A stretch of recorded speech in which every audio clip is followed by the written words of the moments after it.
Senhor a todos. Amém. Prazer estar aqui de volta com vocês. Fazia tempo que eu não pisava nesse lugar sagrado aqui nesse Glória a Deus. Abençoado.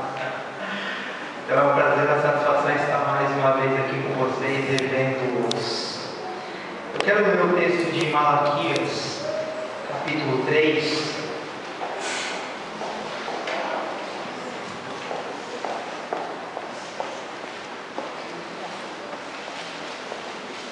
Eu quero ler 2 versículos do capítulo 3 do livro de Malaquias, versículos 1 e 2.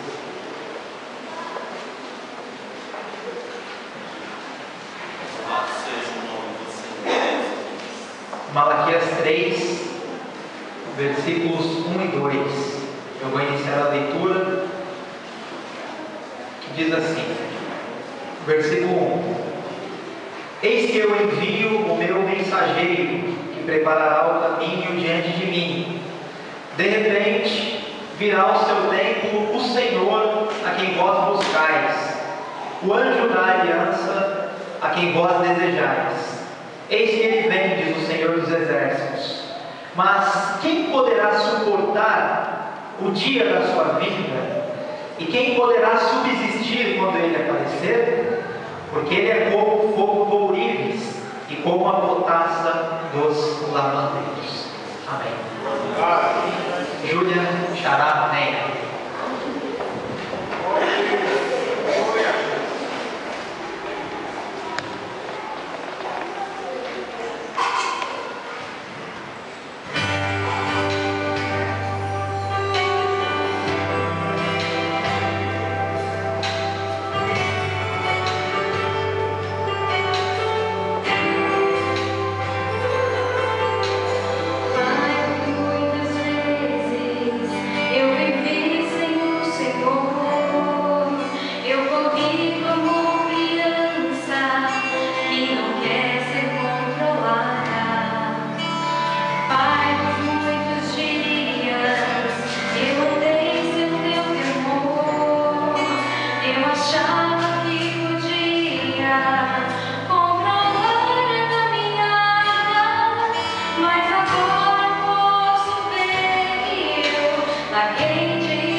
Vamos tentar.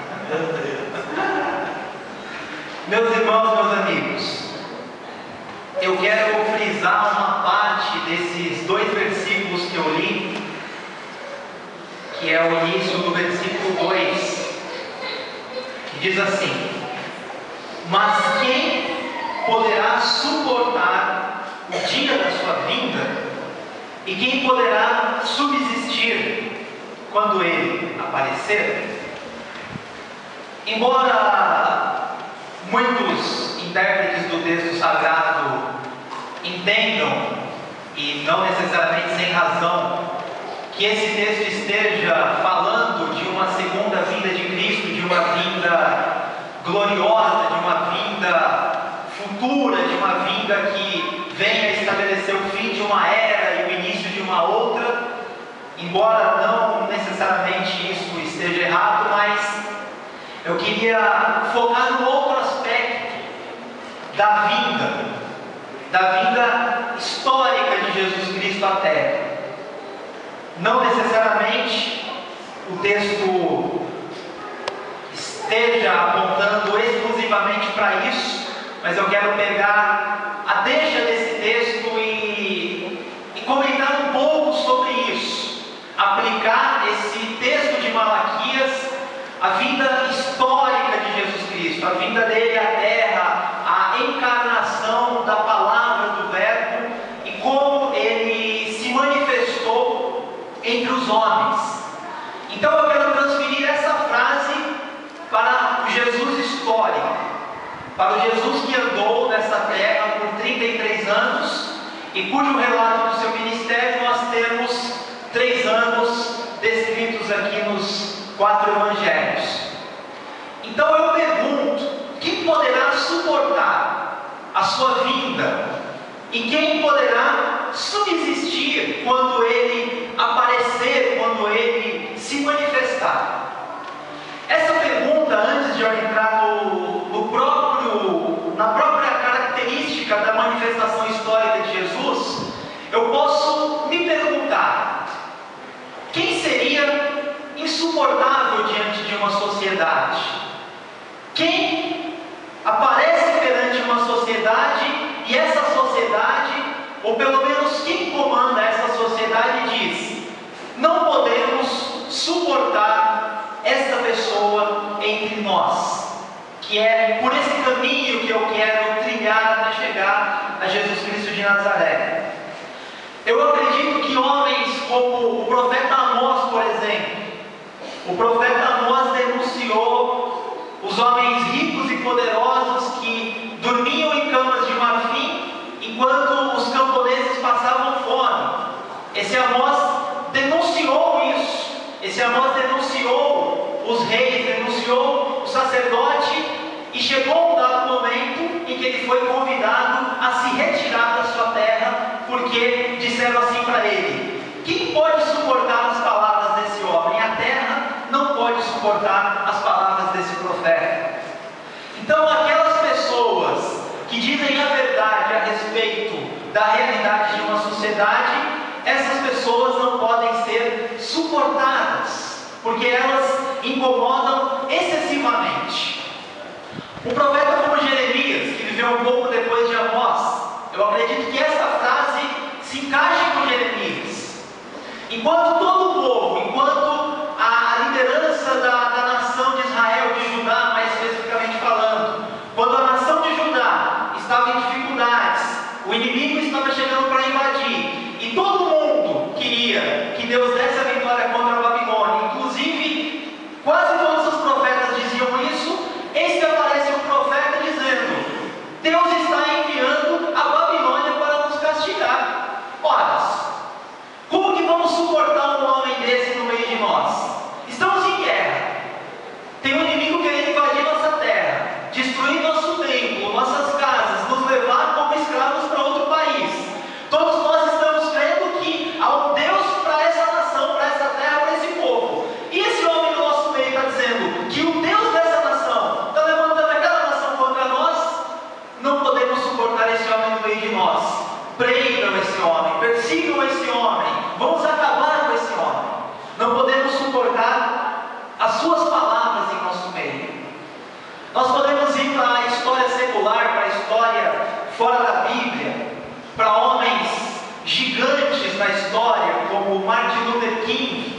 que denunciou o racismo nos Estados Unidos de maneira contundente, militante, enquanto as pessoas, mesmo cristãs, tinham uma atitude de segregar, uma atitude absurda de preconceito, e eis que aquela sociedade não pôde suportar um homem dizendo a verdade como Martin Luther King, ou antes dele, em outro lugar, como Gandhi, como Nelson Mandela e tantas outras pessoas que a terra, que as pessoas, que os poderosos não puderam suportar, porque muitas vezes as bases nas quais a nossa sociedade está construída são bases frágeis, bases muitas vezes hipócritas, mentirosas, que quando chega alguém com o mínimo de lucidez e denuncia, essa pessoa deve ser tirada do nosso meio. Essa pessoa, ela nos incomoda a ponto de nós querermos calarmos a sua voz.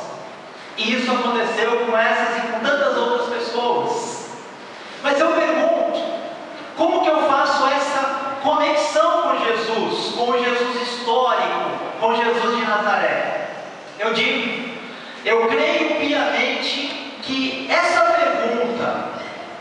perguntas, na verdade uma pergunta feita de maneiras diferentes, com palavras diferentes, essa pergunta, quem poderá suportar a sua vinda, a sua manifestação?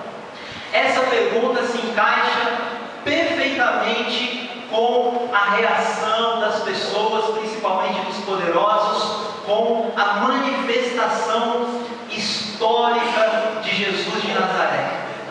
E tenho certeza, digo para vocês com convicção, nenhuma sociedade, em época nenhuma, poderia suportar um homem como Jesus de Nazaré. Nenhuma. É verdade. Então, primeiro, por quê?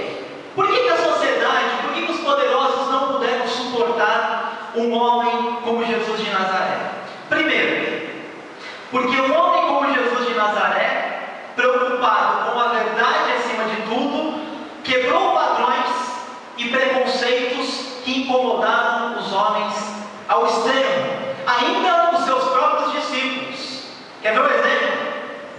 Lá em João capítulo 4, nós temos a narrativa de que Jesus começa a conversar com uma mulher samaritana. E para você que talvez não esteja familiarizado com esse fundo histórico da Bíblia, só o fato de Jesus estar conversando com uma mulher, ainda mais samaritana, já era um escândalo duplo. Primeiro, Jesus era judeu, e judeus detestavam os samaritanos, e samaritanos odiavam os judeus. Um não se dava com o outro. Houve uma série de problemas históricos entre os dois povos, de maneira que na época de Jesus, judeu não se dava com o samaritano e samaritano não se dava com o judeu. Então, primeiro problema. Segundo problema, o texto diz que quando os discípulos chegaram e viram Jesus conversando com uma mulher, eles achavam aquela situação muito esquisita, mas tiveram receio de questionar Jesus. Por quê?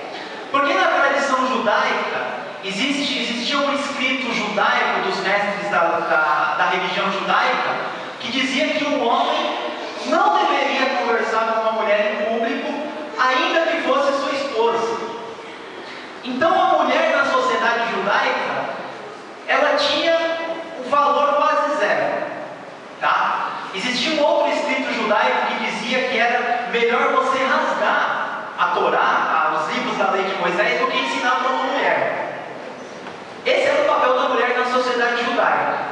Então chega lá Jesus e está conversando com uma mulher, e ela é samaritana. Ora, Jesus judeu, Jesus o mestre, Jesus ali honrado pelos seus discípulos, e os seus discípulos não conseguem entender aquela situação, porque Jesus não estava preocupado com as verdades estabelecidas pelos homens.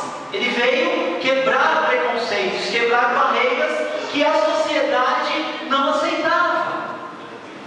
Então, uma pessoa que vem e se coloca à disposição da vontade de Deus e quebra regras humanas, mesmo regras religiosas, essa pessoa incomoda.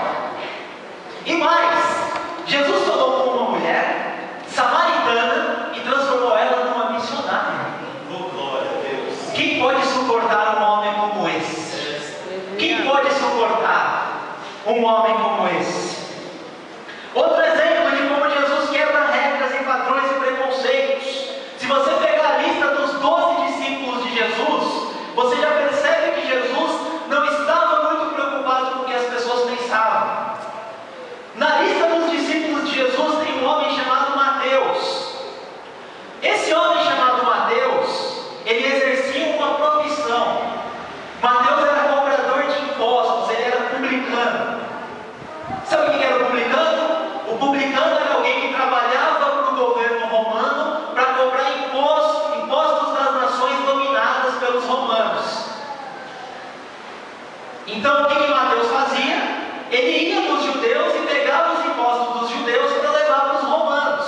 Um grupo de judeus extremamente radicais, que não aceitavam essa situação de uma nação estrangeira dominá-los de maneira alguma, e detestavam os publicanos.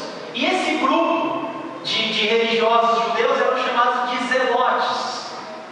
E se você pegar na lista de discípulos de Jesus, tem um tal de Simão Zelote ali no meio. Ou seja, Jesus pegou mentalidades extremas para fazerem parte do mesmo grupo, um publicano e um zelote. Quem faria isso? Quem faria algo assim? A nossa mentalidade é a seguinte: vamos pegar as pessoas que pensam iguais para nós não termos problemas. Vamos colocar os iguais para trabalharem juntos. Só que Jesus, ele não estava preocupado com essas diferenças políticas. Jesus estava preocupado com algo além. Porque quando nós falamos de comunhão, de comunidade, nós estamos falando de termos algo em comum. Então nós podemos ter as mais variadas opiniões. Só que nós estamos juntos porque nós temos algo em comum que é maior do que as nossas diferenças. Então, um homem como Jesus escolheu mentes tão antagônicas para conviverem juntas e para fazerem a mesma coisa, porque aquilo que ele tinha para unir essas pessoas era muito maior do que aquilo que separava, como por exemplo, um publicano de um zelote. Para um zelote, um publicano era um traidor desprezível que não merecia nada, que estava se voltando contra o seu próprio povo. E eles eram extremamente nacionalistas. E Jesus chamou para segui-los um publicano e um zelote, porque Jesus quebrava barreiras e preconceitos. Aleluia. Quer ver como Jesus quebrava barreira e preconceito? O líder do grupo, o principal deles, Pedro, tinha todas as características para nós não escolhermos como líder. Era inconstante, era temperamental, tinha um gênio difícil, esquentadinho. Era esquentadinho, Pedro. Qualquer coisa já queria brigar, já queria puxar a espada, já cortou a orelha do cidadão. Era esquentadinho, nervosinho. Era aquele cara que no trânsito já dá aquela buzinada, já xinga o outro, já quer brigar. Pedro era assim, era esquentadinho, nervosinho, não levava desaforo para casa. Se achava o bom. No meio da discussão ali, ele falou: ó, Senhor, pode todo mundo te negar, menos eu. Ou seja, esses 11 aí, ó, não conta com eles não, conta comigo. Se achava o máximo, era instável, ia do céu ao inferno em 5 minutos. Numa hora, Deus o usa, e ele diz a frase maravilhosa: Senhor, tu és o Cristo de Deus. E Jesus fala: bem-aventurado és tu, ó Simão. Não foi a carne nem o sangue que te revelou, mas foi meu Pai.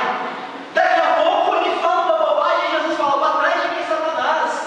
Ele ia do céu ao inferno em 10 segundos. Instável, inconstante. Mas foi ele que Jesus chamou.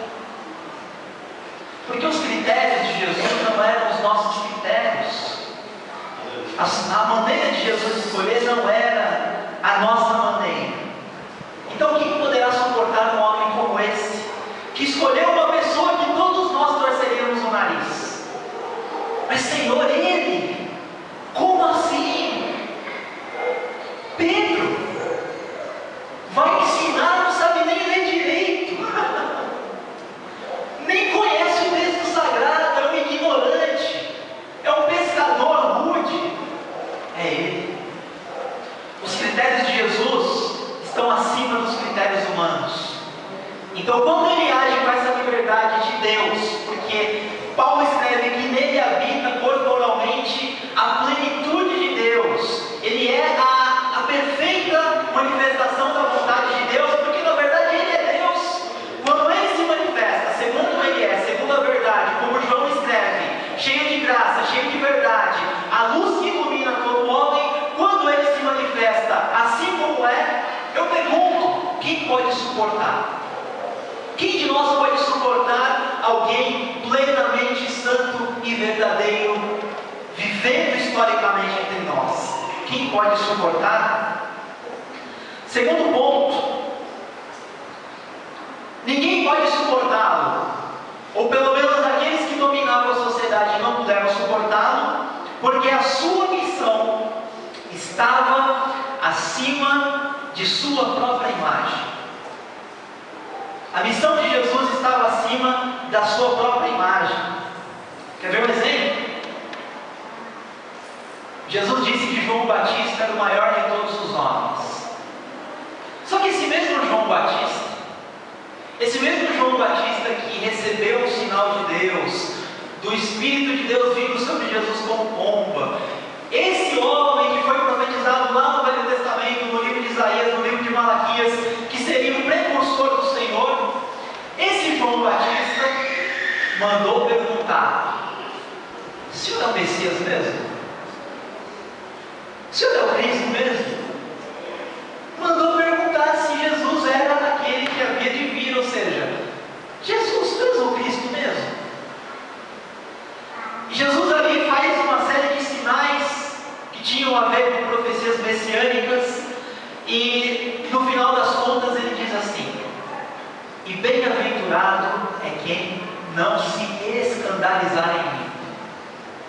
Como assim? João, o Batista, o batizador, o profeta, o homem de Deus, se escandalizou com Jesus. A origem da palavra escandalizar significa ter um motivo de tropeço. Eu tropeço naquela pedra, aquilo é um escândalo. Então, como que um homem como Jesus foi motivo de escândalo a um profeta? Provavelmente porque o comportamento de Jesus escandalizava João Batista. E lá na frente o próprio Jesus falou: veio João Batista não comendo e não bebendo, e vocês dizem, ele tem demônio. Veio o Filho do Homem comendo e bebendo, e vocês dizem, eis aí um comilão, beberrão, amigo de publicanos e pecadores. Ou seja, a forma como Jesus recebia todas as pessoas e se misturava com elas, sem nenhum problema com a sua autoimagem, escandalizava os religiosos e escandalizou o profeta João Batista. Mas como assim ele está recebendo uma prostituta? Sim, ele está recebendo uma prostituta. Ele está fazendo uma refeição com pecadores. Sim, ele está fazendo uma refeição com pecadores. Mas ele está falando com tal pessoa assim em público. Sim, ele está falando com tal pessoa assim em público. E o comportamento de Jesus muitas vezes escandalizou as pessoas, porque as pessoas colocavam os seus dogmas religiosos acima da verdade de Deus, acima da graça de Deus, e isso mexia com elas, a ponto de um homem como João Batista mandar perguntar se Jesus era mesmo o Cristo, o Messias, o ungido de Deus que haveria de vir. Outro ponto que mostra que a missão de Jesus estava acima de sua imagem, lá no Evangelho de Lucas nós temos um relato de um fariseu que convidou Jesus para fazer uma refeição. E as refeições judaicas muitas vezes eram abertas para outras pessoas chegarem sem ser convidadas. E chegou uma mulher, e essa mulher começou a chorar sobre os pés de Jesus, e começou a enxugar os pés dele com o cabelo, e começou a ungir. E o que pensou o homem religioso? Se esse homem fosse profeta, saberia que essa mulher é pecadora. Tem uma variante de um texto bíblico antigo que diz: se ele fosse o profeta, que é uma designação para o Cristo, o Messias. Então o que esse fariseu pensou? Se ele fosse o Messias, saberia que essa mulher é pecadora, provavelmente uma prostituta.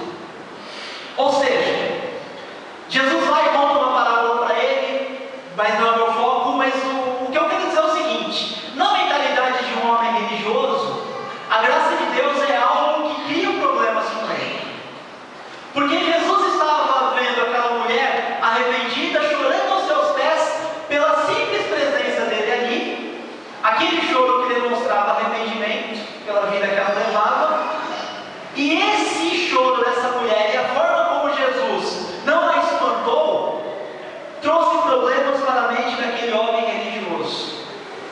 Jesus não estava preocupado com a sua imagem. Jesus estava preocupado com a verdade de Deus. Então quem pode suportar um homem como esse? Que coloca o amor a uma pessoa acima da sua imagem. Quem faz isso? É uma coisa muito simples que eu estou falando, mas é algo muito difícil de fazer. Porque quando nós falamos da nossa imagem, nós mexemos com uma série de coisas, com a nossa posição na sociedade, com a nossa posição religiosa, muitas vezes como ministros aqui do Evangelho, e Jesus colocou tudo isso muito abaixo da sua verdade, do amor e da graça para com as pessoas. E isso, digo para vocês, incomodava profundamente as pessoas, em especial aquelas que detinham o poder. E por fim, os homens não puderam suportar um homem como Jesus, porque a graça de Deus é algo extremamente escandaloso. E digo a todos vocês, se a graça de Deus não provocar escândalo em vocês e em mim, não é a graça de Deus. Se a graça de Deus não mexer com a gente de uma maneira a nos incomodar muito, nós não entendemos ainda a graça de Deus. E eu vou te dar alguns exemplos disso. E um dos grandes exemplos para mim é a parábola dos trabalhadores, das diversas horas de trabalho. Olha só, olha a parábola. Um homem tinha uma vinha, e ele saiu lá de madrugada, 5, 6 horas da manhã, para contratar trabalhadores. Se imagina na situação. Eu falo, ó, pastor Daniel, 6 horas da manhã você chega aqui, vou te dar R$100 para você trabalhar das 6 da manhã às 6 da tarde. Ótimo, combinei com ele R$100. Aí dá 9 horas da manhã, eu vou lá no Marcos. Falou, Marcos, 9 horas da manhã, vem trabalhar. Tu vai trabalhar até às 6, até às 5. Ok, maravilha. Vou lá no Luiz. Luiz, vem trabalhar. Vem aqui, estou precisando de gente para me ajudar. 3 horas da tarde. Vou lá, Helena, vem me ajudar aqui também. 5 horas da tarde. Ô Luiz, vem me ajudar. 6 horas da tarde eu encerro. Aí chega às 6 horas da tarde, eu começo a pagar primeiro quem chegou por último. Ó Luiz, R$100. Irã, 100. Luiz, 100. Marcão, 100. Helena, 100. Aí esse cidadão aqui, ele quer 500. Só que eu vou dar 100 para ele. E o que ele vai fazer? Ele vai reclamar de mim. Ele vai falar, peraí, aquele cidadão chegou 9 horas, aquele cidadão chegou meio-dia, aquela cidadã chegou 3, esse cidadão chegou 5, esse cidadão trabalhou 1 hora, eu trabalhei 12. E por que você vai pagar R$100 para todo mundo? Eu vou dizer para você, quanto que eu combinei com você 6 horas da manhã? 100. E está reclamando do quê? Entendeu? Eu combinei 100 contigo? Eu faço o que eu quiser. Dinheiro é meu, não é da tua conta. Foi isso que aconteceu. O cara que chegou por último e trabalhou 1 hora recebeu a mesma coisa que o cara que trabalhou às 12 horas, que suou, que suportou o sol, que passou sede ali, e todo mundo recebeu a mesma coisa. E Jesus era tão provocador que ele ainda deu uma alfinetada, que ele fez os que chegaram por último receberem primeiro. Ele que chegou lá às 6 horas da manhã vai ficar no fim da fila. Ele que chegou agora vai receber. E um cidadão que murmurou, a resposta do dono da vinha para ele foi: não combinei com você um denário? Não foi isso? Ou é mal aos teus olhos que eu sou bom? Não posso fazer o que eu quiser porque é meu? A graça de Deus incomoda. Porque é graça, só por isso. É porque é graça, não tem critério. A nossa base de relação, o que é troca. Ele gosta de mim, eu gosto dele. Ele me chamou para ir na casa dele, eu chamei ele para ir na minha. Ele é bacana comigo, eu sou bacana com ele.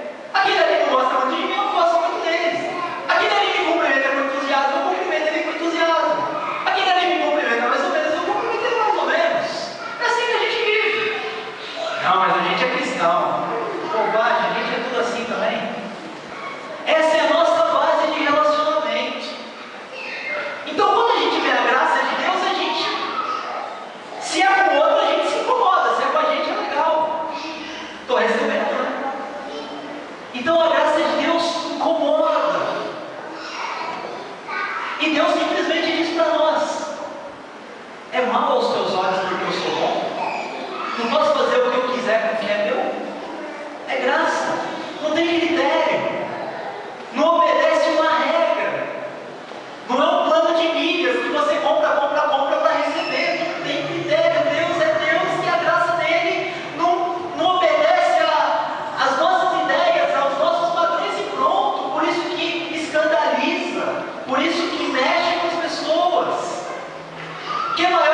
maneira muito grande. A bondade de Deus em fazer o bem para as pessoas, sem nenhum tipo de merecimento, incomoda principalmente o homem religioso. Porque, querendo ou não, nós de alguma maneira nos achamos merecedores. Vou para a igreja, canto, prego, estudo, leio, ajudo as pessoas, sou bonzinho, estou lá na igreja sempre, e a gente se acha merecedor. E quando vem Deus e abençoa alguém sem nenhum motivo, sem nenhuma razão, só porque Ele quer, isso incomoda a gente. E a resposta de Deus é a mesma. Está bravinho? Morde o queixo, boneco. Deus é Deus. Ele não tem que dar satisfação para mim do que Ele faz. Deus é Deus em ponto. Ele faz, Ele dá, Ele abençoa. Ele faz o sol vir sobre maus e bons, a chama descer sobre ímpios e justos, e ponto. E assim atua a graça de Deus. Quer maior exemplo do que Pedro, gente? Pedro negou a Jesus Cristo 3 vezes, e aquilo foi algo extremamente terrível, aquela atitude de Pedro. E Pedro, o que Pedro esperava? Pedro esperava um castigo, com certeza. Pedro não esperava a resposta que ele recebeu de Jesus. Pedro, se tu me amas, apacenta as minhas ovelhas. Já viu alguém, depois de cometer um pecado grave como esse, receber a confirmação do seu ministério, de um grande ministério, de um ministério tão importante? É graça. Pedro tinha acabado de dizer: não conheço esse cidadão aí. Disse publicamente. E o tu me amas de Jesus, Pedro, tu me amas, é muito mais uma confirmação para Pedro sentir que ele de fato amava Jesus, apesar daquele escorregão, do que uma censura, do que uma vingança. Jesus vem e confirma o ministério de Pedro. Lá em Deuteronômio 34, nós temos o relato da morte de Moisés. E aquilo ali para mim, aquele suposto castigo que Moisés recebeu, na verdade, é uma coisa a se pensar. Porque pense bem, Moisés não vai entrar na terra prometida, ok? Moisés desagradou a Deus, ok? Moisés bateu na rocha quando era para falar, ok? Deus se irritou com ele e falou: não vai entrar na terra prometida e não me fale mais nesse negócio, ok? Tu vais morrer, Moisés, ok? Você chega para uma criança e fala para ela: tirou nota baixa, não vai para o acampamento com a igreja, teu castigo. Aí você pega ele e leva ele para a Disney. Que raio de castigo é esse? Glória a Deus. E o que aconteceu a Moisés após sua morte? Não foi para um lugar muito melhor? Oh, que castigo é esse? Onde está o castigo ali? Já estava velho, já estava com 120 anos. Que queria ganhar, tinha um monte de guerra ainda para acontecer. Ia ser só canseiro para Moisés ali. Imagina Moisés com 130 anos brigando, guerreando, entra na terra ali, invade aqui. Aquilo ali não foi castigo nada, gente. Eu quero ser castigado assim. Ah, não vai para o acampamento, vou te levar para a Disney. Bom, obrigado. É a graça de Deus. Jesus vai e desce ao inferno e prega lá no inferno. Por quê? Ele desce lá nas profundezas, e Pedro escreve: ele vai e prega aos espíritos em prisão, ele vai e prega o evangelho aos mortos. Gente, nós precisamos apenas aceitar a graça de Deus e não tentar ficar entendendo, não tentar ficar explicando, nem tentar ficar buscando critério. Deus é Deus, e nós temos que usufruir dessa graça. Porque, querendo ou não, a nossa cultura cristã, ela é uma cultura muito voltada para a culpa. O cristianismo colocou na gente culpa. E quando a gente fala de graça, é difícil das pessoas